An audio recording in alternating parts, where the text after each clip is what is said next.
नमस्कार मित्रांनो, मी रोशन पाटील म्हणजेच तुमचा दहीहंडीवाला. मित्रांनो, मुंबई आणि दहीहंडी हे एक वेगळंच नातं आहे. मुंबईमध्ये दहीहंडी हा सण मोठ्या उत्साहात साजरा केला जातो. महिनाभर आधीच गोविंदा पथकं या उत्सवाची जल्लोषमध्ये तयारी करत असतात. प्रत्येकाची एकच अपेक्षा असते की या वर्षी जास्तीत जास्त थर लागावेत.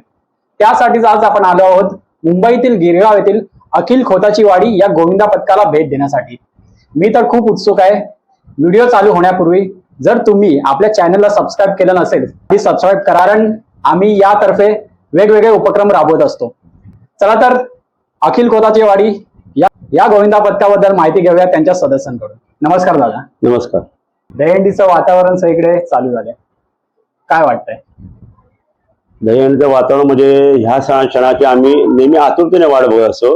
भले आपले मराठी आणि मराठमोळे सण खूप आहेत, पण ह्या सणासाठी आम्ही एवढे आतुर असतो. जे तरुण मंडळी असतो, आता आम्ही तरुणाईकडनं पुढे चाललोय, पण काही तरुण मंडळी आहेत जी आम्हाला वारंवार म्हणजे जेव्हा आपली नागपंचमी सुरू होते, आपले सण चालू होते, पण फोन करते की दादा ती आपली प्रॅक्टिस चालू कधी होणार, दादा आपली प्रॅक्टिस चालू करणार. त्याला सांगता सांगता आम्हाला नाकवी येते आणि आम्हालाही ते आम्हाला वाटतं की तो सण आत्ता येईल आणि त्याची तयारी आम्ही म्हणून 1 ते 1.5 महिना अगोदर सुरुवात करायला आत्तापासून चालू केलेली असते. तर हा सण प्रत्येकाच्या आयुष्यात काय वेगवेगळापणा आणतो हे आम्हाला माहिती आहे. का आम्ही ह्या सणात मी गेले 40 वर्ष हा सण खेळतोय. आम्ही लहान असताना म्हणजे आम्ही 10 ते 12 वर्ष असतानापासून हा सण बघितलाय मी, आणि ह्या सणाची आम्ही तेव्हापासून आतुरतेने वाट बघायचो. दहीहंडी आली की त्या दहीहंडीला केळी लागलेली असणार, काकड्या लागलेल्या असतात, त्याच्यामध्ये दही असतात, ते कसं आपल्या अंगावर पडणार, ती केळी आपल्याला खायला कशी मिळणार, ह्यासाठी आम्ही या सणाच्या मागे असतो. त्याच्यानंतर हा सण संस्कृतीपासून जसा खेळाकडे गेला, त्याला खेळाचा दर्जा मिळाला. पण बरीचशी मंडळ, जसं आमचं मंडळ आहे, आमचं मंडळ अखिल खोताची वाडी सार्वजनिक गणेशोत्सव मंडळ, यावर्षी आम्ही 100व्या वर्षात पदार्पण केलंय. आम्ही गेली कमीत कमी 20 वर्ष मोठ्यात मोठे थर लावायला सुरुवात केली, पण त्याच्या आधी आमचा सण हा सांस्कृतिक पद्धतीने आणि आम्ही डेकोरेशन करून सिन्सिनरी करून हा सण साजरा करत होतो. मोठ्या नारळी पुणे समजा हा सण चालू होतो.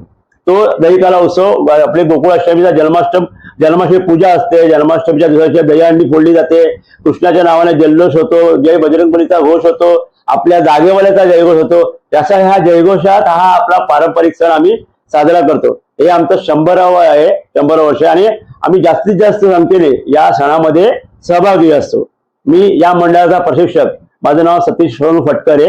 मी गेली 20 वर्ष ह्या सगळ्या तरुण मंडळींना प्रशिक्षण देतोय की चांगले सराव करून चांगल्या पद्धतीत थर लावावेत, आणि त्याबरोबरच आपला जो सांस्कृतिकपणा आहे तो पण टिकावा. पारंपरिक पद्धतीने अंड्या या आधी आमच्या वाडीत खेळल्या जातात. देवाची पूजेपासून ते आम्ही आल्यानंतर देवाचं गाऱ्हाणा पूर्ण होईपर्यंत हा सण येता आता जसा आम्हाला जमतो तसा आम्ही हा साजरा करत राहणार, आणि हा पुढेही तसाच आम्ही साजरा करत ठेवणार.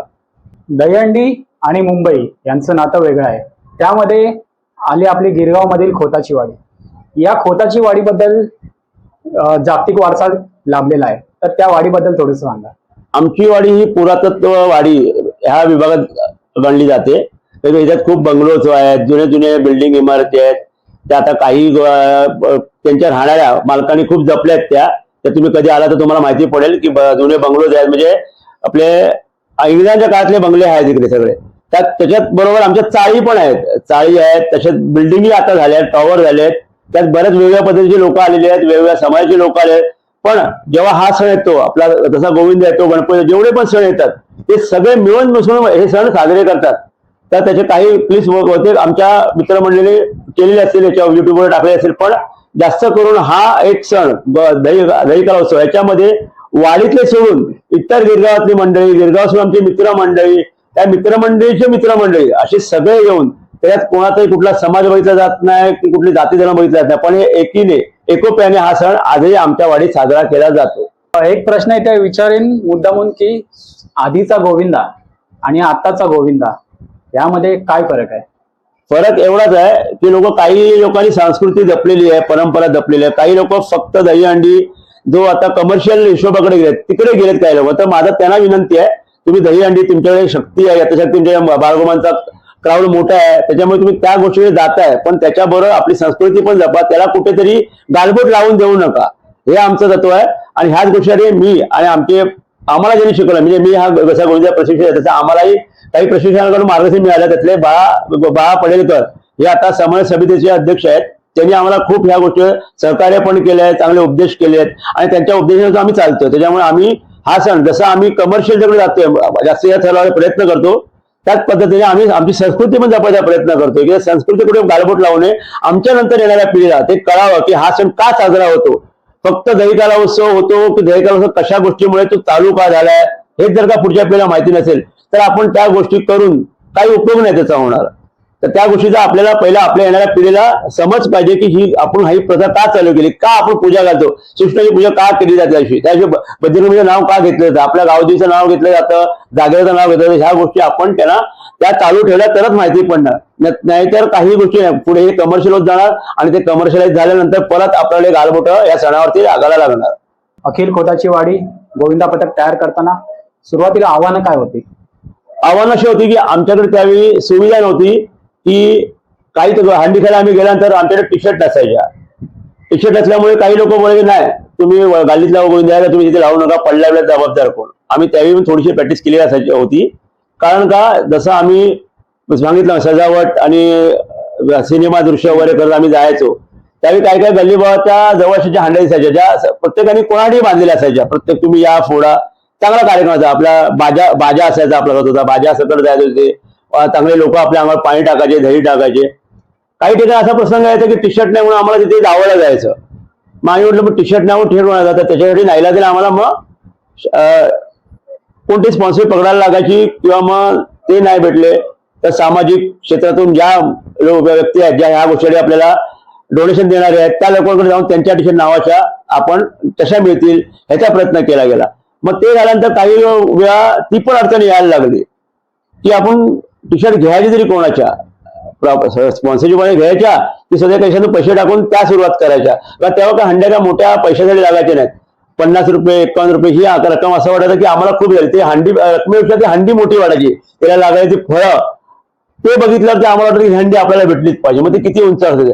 हा जेव्हा मनात आला की ह्या उंचावरची हंडी आपल्याला पुढे लोक असतायत तिथून आमचं मनामध्ये आलं की आम्ही सराव केलाच पाहिजे आणि उत्कृष्ट पद्धतीने थर हे लागलेच पाहिजेत.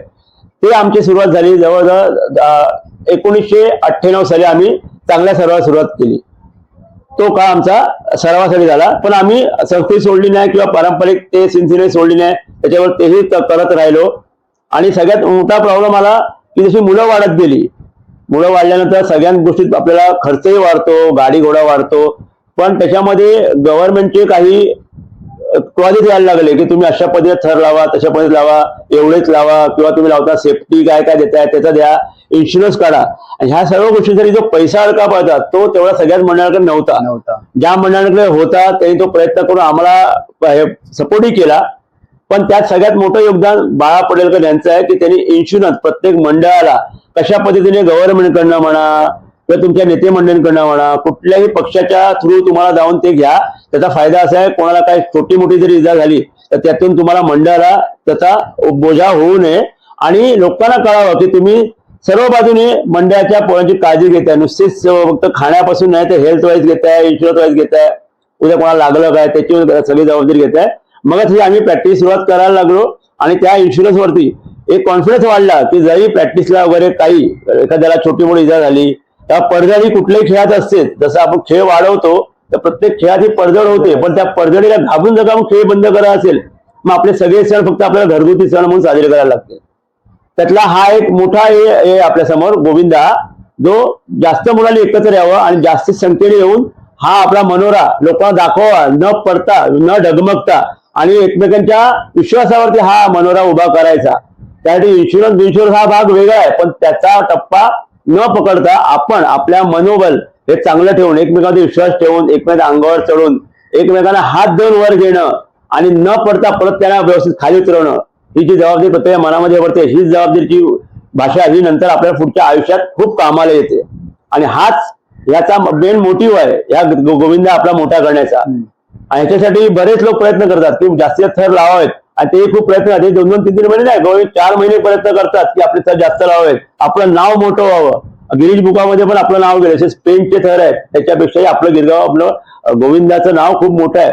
जय जवान म्हणा, शिवसाई म्हणा, किंवा गिरगावातले 1-2 गोविंदे आहेत, जरीमरी म्हणा, धाबावाडी म्हणा, तसेच जोगेश्वरीचे मोठे मोठे गोविंदे आहेत, अष्टविनायक, माझगाव, वडाळ्याचे आलेत हळूहळू. हे कसे यायला लागले? नाही तर कुठे आपली मुलं जमत होती, टिळकांनी जसे लोकांना जमवलं सणाच्या वेळी इंग्रजांच्या विरुद्ध, पण आता आपल्याला जमवणं हा एकच सण आहे जिथे जास्त मुलं येतात, आवडीने येतात, ना जात पात बघत एकमेकांच्या अंगावर चढतात, एकमेकांना गळे लावून वरती उभे करतात. तर म्हणून हा सण आणि ही संस्कृती जपणं गरजेचं आहे. केवढाही सण मोठा करा, पण सणाला गालबोट लागेल असं काही करू नका. एवढीच विनंती सर्व गोविंदांना आणि गोविंदातल्या बाळगोपाळांना आहे. तर एक ठाण्याची मानाची हंडी म्हणजे दिघे साहेबांची हंडी 2002 मध्ये अखिल खोताची वाडीने ती 7 थरावर जाऊन फोडली. तो प्रसंग काय होता? जेव्हा आम्ही 98ला सरावाची प्रॅक्टिस चालू केली, त्याच्या आधी एक नाव मी अजून एक मागे घेतलं नाही, राजू शिंदे. जेव्हा मी सुरुवात म्हणजे मला ना गल्ली बघत जाताना आम्हाला टी शर्टवरून काही ठिकाणी हे अटकवलं गेलं, मग आम्ही थर लावायचे. पण आम्ही तेव्हा कसं एक पारंपरिक म्हणून 3 ते 4 थर वगैरे लावत होतो, पण थराची उंची कशी वाढवायची ह्याच्या पहिली सुरुवात ज्यांनी आम्हाला दाखवली, कसे थर लावायचे, कसे चढायचे, कसा तुम्ही शिड्या लावायच्या, ते राजू शिंदे सर जरीमरींचे ते प्रशिक्षक होते. त्यांनी आम्हाला सुरुवात दाखवली या गोष्टीची. तिथून आम्ही मग पुढे पुढे स्वतःचा अभ्यास करत करत 6 थराच्या 7 थराची गही गाठली. जेव्हा मी 7 थरावर आलो तेव्हा आमची ओळख बाळा मास्तर, बाळा पडेलकर, माझगाव दत्तगुरूंचे प्रशिक्षक, त्यांच्याशी ओळख झाली. ते स्वतःहून आम्हाला आले, त्यांनी बघितलं आमची जिद्द पूरक कमी आहेत, तरी पण ते काय बोलले की तुमची जिद्द चांगली आहे, तुम्ही थराचा म्हणजे थर वाढवू शकता किंवा थरामध्ये खूप बदल आणू शकता, पण तुम्हाला थोडंसं याच्यातून बाहेर जावं लागेल. जोपर्यंत मुलं जास्त म्हणजे मुलांचा जमाव किंवा मॉब म्हणता आपण तो पाहिजे, ते पकडायला पाहिजे, थरावर चढवण्यासाठी शिड्यांना पाहिजेत, हे तुमच्या जोपर्यंत वाढत नाही तोपर्यंत तुम्ही जास्त थर लावू शकणार नाहीत किंवा त्याच्यापर्यंत पोहोचू शकणार नाहीत. मग हे आता आपण कसं करायचं? गिरगावात 3 गोविंदे नामांकित होते त्यावेळी, त्यांच्याकडे ही मुलं प्रॅक्टिसला जायची. आता आमच्याकडे आमच्या वाडीतल्या त्याच्या व्यतिरिक्त ही पोरं पाहिजे, कारण का हा 4 आणि 5 पोरांचा खेळ नव्हे. हा जेवढा जास्त लोक येतील आपल्यामध्ये, जेवढे मुलं तरुण मंडळी जास्तीत जास्त तरुण मंडळी पाहिजे, तर ही कशी येतील आपल्याकडे? आणि आम्ही सुरुवात तर आत्ताच केलेली आहे 3-4 वर्षापूर्वी. तर सर काय म्हणाले की आपल्याकडे लाईव्ह कुठेही प्रदर्शन होत नाही. दिघे साहेबांच्या हंडीखाली, त्या मानाच्या हंडीखाली हंडीचं लाईव्ह होतं, त्याचप्रमाणे त्या हंडीला एवढा मान आहे की ती हंडी फोडल्यानंतर तुमच्या गल्लीतच नाही, तुमच्या गल्ली बाहेर मुंबईमध्ये तुमच्या गोष्टी चर्चा केली जाते, तुमच्या जिद्दी चर्चा केली जाते, तिथे स्पर्धा होते. त्या स्पर्धेत भाग घेणाऱ्या प्रत्येक मंडळाला त्या लोकांच्या त्या हंडीमुळे एवढं नाव मिळतं की तुमच्या आजूची मंडळी आपोआप येतील, तिथे तुमची प्रॅक्टिस बघायला येतील, तुमच्यामध्ये सहभागी होतील. तर तुम्ही यावर्षी प्रयत्न करा की तुम्ही तिकडे जा. तर आम्ही 2000 पर्यंत प्रयत्न केला, पण काय 7 तसे बाहेर हे लागत नव्हते, एवढा लांब जायचं तर आपलं हसवू नये, प्रयत्न करा. मुलं कमी होती, त्यात पण मुलं थोडीशी वीक पण होती. काही मुलांना बोलत ना की बारीक तिरीक कोणाला घेऊन थर लावायचं, तेवढं बरोबर नाही. आम्ही प्रयत्न केला, अजून 1 वर्ष तसं आमचं आलं 2002, हे आमचं 75वं वर्ष आलं 2001ला. जर बोला आम्ही 75व्या वर्षी आपण बोलू 75 वर्षाचा, त्या वर्षाप्रमाणे तिथे बरीच लोक येते, आपण प्रयत्न करूया 7 थर लावायचा. त्या वर्षी मी 7 लावले, पण तेही मला पटले नाही की आपण ठाण्याला जाऊन ते 7 लावायचे. ते नामांकित मंडळ तिथे त्या हंडीखाली येत होती, त्यांच्यासमोर आपण जाऊन आपलं असं करणं, त्याच्यापेक्षा आपण यावर्षी नको, आपण पुढच्या वर्षी प्रयत्न करू. आणि 2002चं वर्ष आलं, त्या वर्षी जरा असं वाटलं की आपले थर व्यवस्थित लागतात, ते आपले मॉप नाही, पण आपल्याला लांब जायचं. आम्ही गाडी केली, गंगा त्यावेळी गाडीला पण आम्हाला स्पॉन्सरशिप भेटत नव्हती, मागून ह्याच्याकडनं आम्ही करून पैसे जमा केले आणि त्या हंडीसाठी एक ट्रक केला. आम्ही ट्रकवरून गेलो त्या वर्षी, एक ट्रक, बाकी जे पर्सनल बाईक बिक होते, कोणी आपल्या गाड्या काढल्या होत्या, अशा पद्धतीने आम्ही जवळ 150 लोकांचाच मॉप तिथे गेलो. हंडीचा तो माहोल बघितल्यानंतर प्रत्येकाच्या मनात असं झालं, आपण खरोखर हंडीखाली आलोय की कुठल्या स्टेडियम मध्ये आलोय. एवढा तिथे त्या लोकांचा जो माहोल होता हंडीचा एकदम वेगळा. म्हणजे ज्या लोकांनी ते दिवस बघितले असतील, त्यावेळी जे नवीन मंडळ गेले असतील, त्या लोकांना ते दौड बघून भांबवले, आताही भांबवतात लोक, तो क्राऊड बघून, तिकडचा पब्लिकचा सपोर्ट बघून. खूप त्या वर्षी तर आम्हाला एवढ्या तिकडच्या लोकल पब्लिकने एवढा सपोर्ट केला होता ना, कुठल्या ठिकाणी आम्हाला अजूनपर्यंत अनुभव आला नाही. तिथे पोचल्यानंतर प्रत्येकाच्या मनात असं की ह्या हंडीखाली आपण आलोय, इथे आपण येऊन जर नाही केलं तर आपलं काय होईल. सगळ्यांना बोललो, काही करायला आलो नाही, आपण त्या मानाच्या हंडीखाली फक्त मानवंदना द्यायला आलो, एवढंच लक्षात ठेवायचं. तिथे आपल्याला ती हंडी भेटते वगैरे, उंडीची उंची होती जवळ 34 फुटावरती ती हंडी होती. आणि ती हंडी प्रत्येक एक थर लावून झाला, दुसरा मंडळ आला की ती प्रत्येकी 1-1 फूट खाली यायची. आमचा नंबर लागला, आम्ही सलामी दिली, आम्ही बाजू वाटलो, सगळ्यांनी टाळ्यांनी आमचं स्वागत बिगत व्यवस्थित केलं. बाजाही आम्ही त्यावेळी नेला होता, पहिल्यांदा आम्ही इकडचा बाजा तिकडे नेला होता. मग आमच्या समोर एक नामांकित मंडळ आलं, त्या मंडळाचा जो आम्ही तिथे बघितला क्राऊड म्हणा की त्यांची पद्धत आहे ती, तर आम्ही बोललो की त्यांच्यासमोर आम्ही काहीच नाही. एवढं ते मंडळ 5-6 गाड्या त्यांच्या होत्या, पब्लिक म्हणजे 700-800 पब्लिक त्यांचं त्या गोविंदात होतं. त्यांनी पण येऊन लावले तर, आणि त्या मंडळाला आम्हीही पहिल्यापासून मानतो. खूप मोठं मंडळ आहे, सरावी चांगला होतो, त्यांची मास्तरांची टेक्निक आहे शिकवायची ती वेगळीच आहे. ते मंडळ आलं, त्यांनी थर लावले. मग आम्हाला परत चान्स दिला गेला की सेकंड टायमाला परत तुमचा येणार. इतर मंडळ कोण आली नव्हती, वेळी झाला होता 12 वाजले होते, हंडी थोडीशी खाली आली. मग परत आमचं नाव पुकारलं गेलं की आता हंडी 33 फुटावरती आले. तर 33 फूट हेही आम्हाला शक्य नव्हतं की 7 थरात येतील. मग आम्ही 8चा प्रयत्न केला, तो पहिलाच प्रयत्न असेल आमचा 8चा, न प्रॅक्टिस करता पण थोडासा अनुभवाने तो प्रयत्न केला, फेल झाला. पाण्यामुळे पाय घसरले काही मुलांचे, आम्ही पडलो. आम्ही शेजारी बाहेर, आम्हाला कळलं की पडल्यामुळे इकडे आपण थरातून बाद होतो. मग समोरच्या मंडळाने पण 7च थर लावले. 7 लावल्यानंतर त्यांना विचारलं गेलं की तुम्ही 7 का लावलेत? 7 थर तुम्ही आधी दोन्ही मंडळाने लावलेत, त्यांनीही लावले होते, त्यांनी प्रयत्न थोडा मोठा थराचा केला, तुम्ही का नाही केला? मग याच्या पुढचा चान्स परत आम्ही त्यांना देणार. त्यामुळे त्यांनी प्रयत्न 7चा नव्हता केला.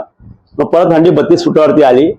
32 फुटावरती आम्हाला परत चान्स दिला गेला. काही मुलांना लागल्यामुळे आम्ही परत बोललो 8चा तर ट्राय नाही, आपण परत 7ची मानवना देऊ, नाही आता थंडी आली आपण निघून जाऊ. पण आपलं एक झालं की जिथे आपली इच्छा होती मनापासून इथे येण्याची, जी मनात सगळ्यांच्या पहिल्यापासून आतुरता होती ती आपण पूर्ण केलेली आहे.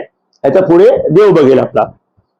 देवाचं नाव घेतलं, जागेचं नाव घेतलं आणि 7 मोठे 7 लावले. म्हणजे आमचा 7वा पोरगा हा कमीत कमी 5.5 फुटाचा होता. अरे बाप.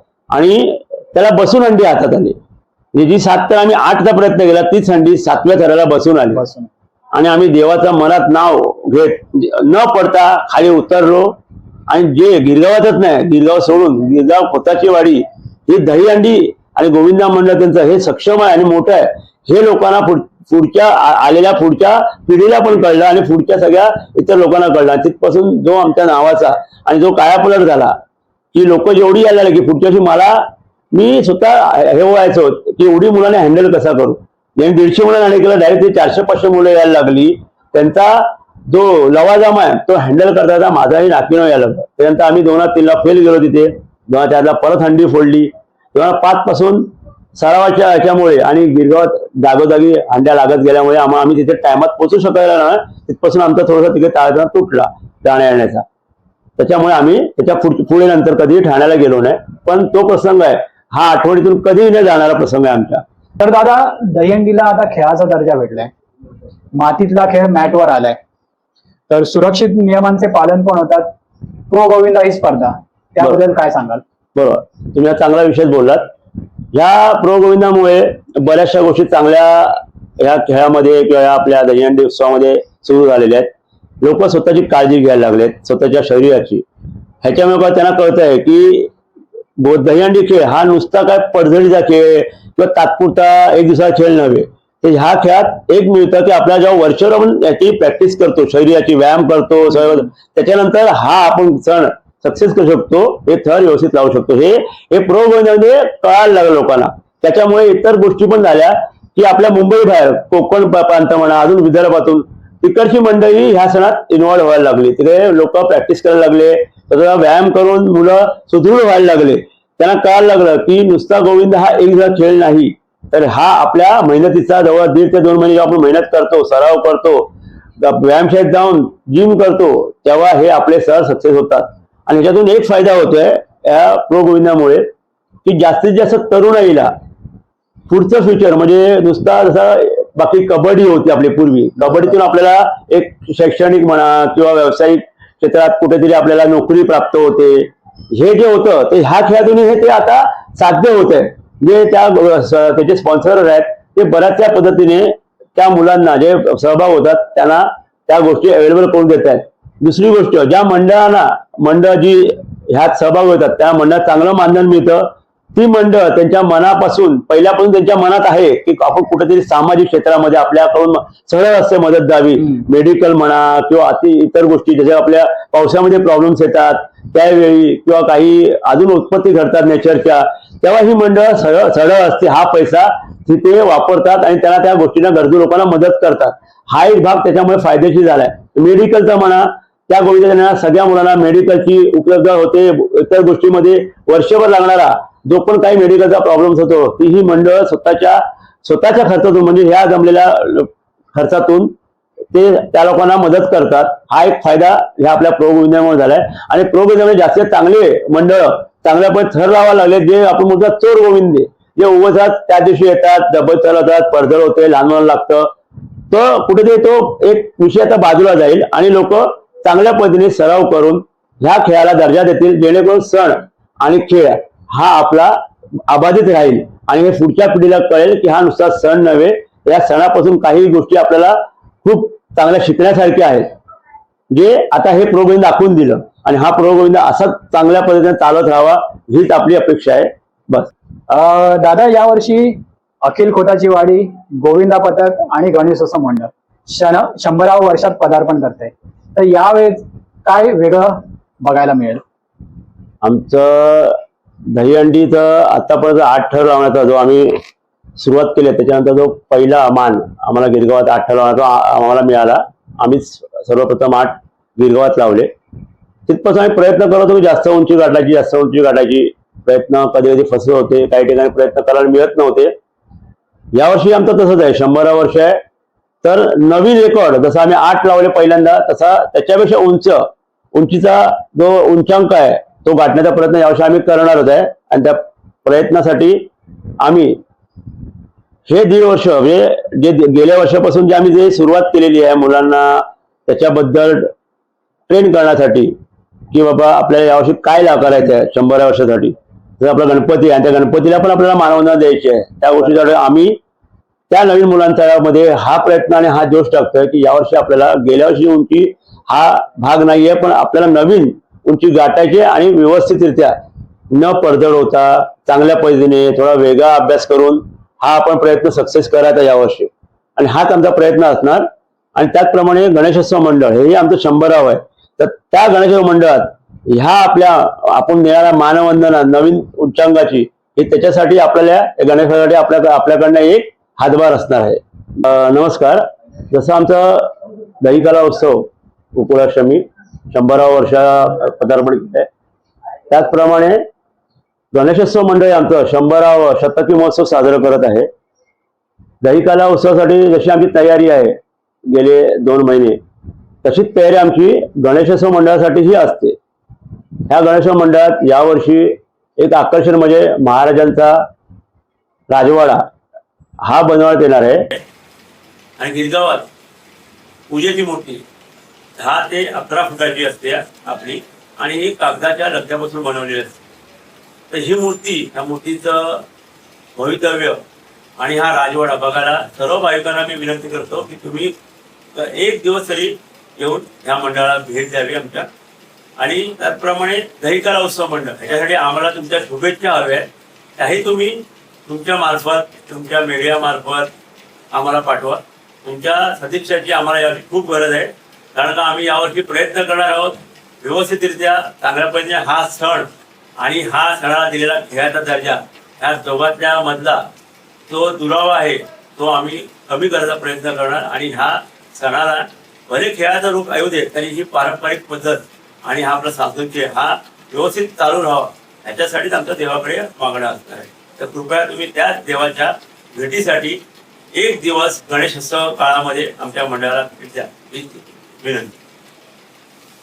नमस्कार दादा. नमस्कार. मुंबई आणि गोविंदा हे नातं वेगळंच आहे. त्यामध्ये आपण आलो गिरगाव मधील अखिल खोताची वाडी. तर या खोताची वाडी गोविंदा पथकाबद्दल तुमचा अनुभव कसा आहे? नमस्कार, मी गणेश मनोहर मयेकर, 58 वर्ष या खोताच्या वाडीच्या वास्तूमध्ये राहतोय. लहानाचा मोठा इथेच झालेलो आहे. गोविंदा जेव्हा माझ्या घराच्या समोर दत्ताचं मंदिर आहे त्या तिथे तो साजरा होतो. आणि जेव्हा लहान होतो आम्ही फक्त घरातून बघायचो. आणि ते जन्माष्टमीचं जे लहान लहान मुलं त्यावेळी आम्हाला घरातून पाठवायचे नाही, आई घाबरायची.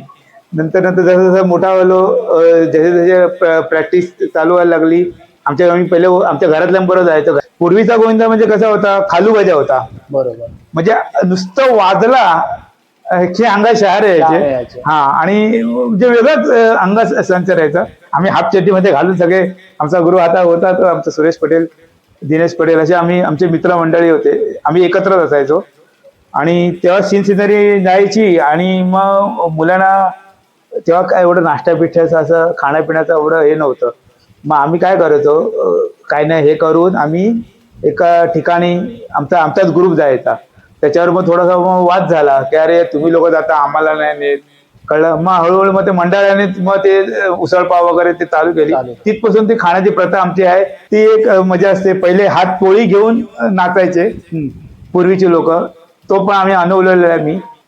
आणि तुमच्या घरात नाही पाणी वगैरे ते ते गाणं असायचं. म्हणजे एक वेगळीच असायची. आणि लोक ताटं घेऊन असायची. हंड्या फोडल्यानंतर पोहे, डाळिंब, ते केळी वगैरे प्रसाद असायचा प्रत्येकाच्या ह्याच्यात. आणि तो आमच्या तोंडामध्ये असे कोंबायचे एक एक. तो एक वेगळा अनुभव असायचा. आता ती जरा हळूहळू थोडे लुप्त होत चाललेलं आहे काही ठिकाणी. आमच्या इथे ठराविक ठिकाणी जे जुने जाणकार आहेत ते लोक देतात अजूनही. त्या लोकांना कसं गोविंदा ज्यांच्या घराजवळ यायला पाहिजे ते त्यांच्या घरातलं पाणी आपल्या अंगावर शिंपडतात. ही त्यांच्या घरातली प्रथा आहे. ती आम्ही अजून थोडीशी जी जोपासलेली आहे. थोडी कमी झाल्या प्रमाणात, पण जोपासलेली आहे. पण एक व्यवस्थित अजूनपर्यंत मोठं इंजुरी या आमच्या बाबदेव महाराजांच्या कृपेने, आशीर्वादाने जी आमच्या त्या वास्तूमध्ये आम्ही प्रॅक्टिस करतो, अजून मोठी काहीच असं झालं नाही. लहानसण करायचं थोडंसं दुखलं तिथपर्यंत. आणि बाबदेवचा आमचा आशीर्वाद सदैव आमच्या पाठीशी आहे. जी बाबदेव महाराजांची आमची वास्तू जी आहे, त्या वास्तूमध्ये बाबदेव महाराजांचा आम्हाला आशीर्वाद आहे. त्याचबरोबर आमचा अखिल कोतजेवाडी सार्वजनिक गणेशोत्सव मंडळाचा गणपती बाप्पाचा आशीर्वाद आहे. गिरगावची माऊली जी आमची नाक्यावर बसते, तिचा पण आम्हाला आशीर्वाद आहे. आमचे दत्तगुरू श्री विठ्ठल मंदिर आणि बावदेव अशी आमची 3 लाईनीत मंदिर आहेत. त्यांचा अक्षरशः आम्हाला म्हणजे एवढा आशीर्वाद आहे की आम्हाला कुठल्या गोष्टीचा असं विचार करावा लागत नाही. आम्हाला जी इच्छा पाहिजे असते ती पूर्ण होते. तू कधीपासून या गोविंदा पथकामध्ये आहेस? नमस्कार, माझं नाव स्वप्नील सातगर, वाडीतलाच रहिवासी आहे मी. साधारण 15च्या आसपास मला वर्ष झाली. आधी शाळेत असतानापासून चालू केलं गोविंदाला यायला. नंतर मग कॉलेज, ऑफिस, आता कसं सांभाळून सगळं करून प्रॅक्टिसला येतो रात्री वगैरे. मग कधी लेट नाईट प्रॅक्टिस चालते, नेक्स्ट डे परत ऑफिस. तसं सगळं काही सांभाळून आपली प्रॅक्टिस, गोविंदाच्या बाकीच्या गोष्टी पण आजकाल आम्ही थोडाफार ट्राय करतो दादाला मदत करायला. जसं दादा म्हणाला की सगळं त्या एकट्यावरती आधी असायचं. नंतर जसं जसं मोठे झालो तर मग आम्ही पण, मी, तन्मय, थोडाफार अजून म्हणजे आपले बाकीचे मंडळी मित्र सगळे ते सगळे मॅनेज करतो थोडाफार त्याला हेल्प करायला, की कधी काय हवं नको आहे. तशी मग प्रयत्न चालू असतो आमचा दादाला मदत करायचा. मला सांग की या अखिल खोताची वाडी गोविंदा पथकामध्ये इकडचे आजूबाजूचे रहिवासी आहेत की बाहेरून पण मुलं येतात? बघायला गेलं तर वाडीतले मुलं तर येतातच, पण त्याहूनही वाडीतले जे राहतात त्यांचे ऑफिसमधले, स्कूल, कॉलेजमधले जे मित्र राहतात ते पण मुलं येतात.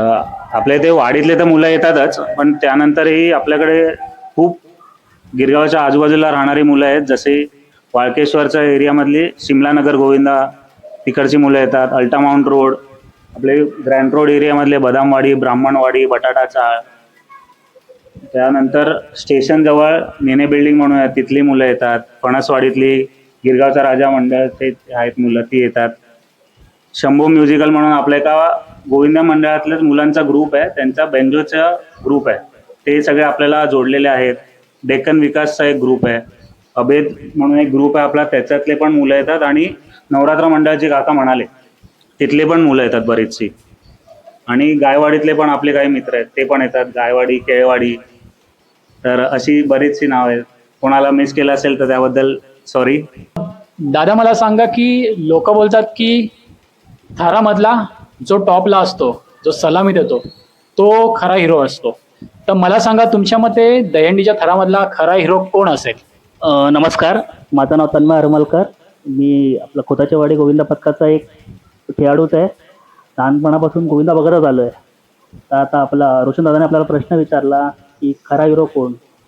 आता जशी दादाची शिकवण आहे, इवन बाळमास्तरांची शिकवण आहे की जो लहान म्हणजे जो स्टार्टपासून शिडीला राहण्यापासून वरती जाईपर्यंत आणि खाली पकडणारा, जे गोविंदाला त्या दिवशी आपल्याला पूर्ण सहकार्य करतात, मग जो लहान मुलगा असतो, मग पाणी वाटणारा असतो किंवा जेवण वाढणारा असतो किंवा एकावर एक आपण बोलतो चिडी देणारा असतो, हे सगळेच खरे हिरो आहेत. तसं म्हणजे आता आमच्या हे गणेश दादा आहेत, तर ते वयाचे 98 वर्ष आहेत. ते म्हणजे आम्हाला ऍक्च्युली असा अभिमान वाटतो की आपल्याबरोबर ते म्हणजे खांद्याला खांदे लावून उभे राहतात. म्हणजे असा हिरो एक नसतो, अख्खा गोंधळ आपला हिरो आहे. बेसवाले त्यांच्यावर जे असतो त्यांच्यावर सगळा भार त्यांच्यावर असतो, खेळी त्यांच्यावरच निर्माण असते. कसं आहे आता मी आतापर्यंत जो पॅकिंगला आतमध्ये पॅकिंगला असतो त्याच्यावर परत त्या आतल्या ज्या शिड्या लागतात त्या पण तेवढ्याच महत्वाच्या आहेत, कारण ते लोक कोणाला दिसत नाहीत त्या. बरोबर. तर त्यांचा पण तेवढाच रोल असतो जेवढा वरच्यांचा रोल असतो. कारण जेव्हा कोणी खाली जात असेल, कोणाचे पाय सटकत असेल, तर मधले पॅकिंगवाले ते बरोबर त्यांना हात देऊन किंवा खाली मिठी मारून ते म्हणजे त्याला अनुभव पाहिजे. कारण तो सगळ्यात डेंजरस जो आहे, वरून जर झालं तर सगळं खाली बसला की त्यांच्यावर वजन, म्हणजे ते कसं का टेक्निकने राहायचं, त्यांच्यावर वजन येऊ नये, हे सगळं आम्ही म्हणजे जे अनुभवी लोक आहेत ते त्याच्या आतमध्ये राहतो. अखिल खोताच्या वाडीचं नाव भोयत्यामध्ये आहे. तशी इतर आमच्या गिरगावमध्ये बरीच मंडळं आहेत, त्यांची नावं आता नावरूपाला आलेली आहेत, नावाजलेली आहेत. काय तर आमचं आणि त्यांची कुठल्याही गोविंदांनी जर वरचे सहज 9 लावे 10 लावे, आमचं गिरगावचंच नाव मोठं होत आहे, ह्याचाच आम्हाला अभिमान आहे आणि आनंद आहे.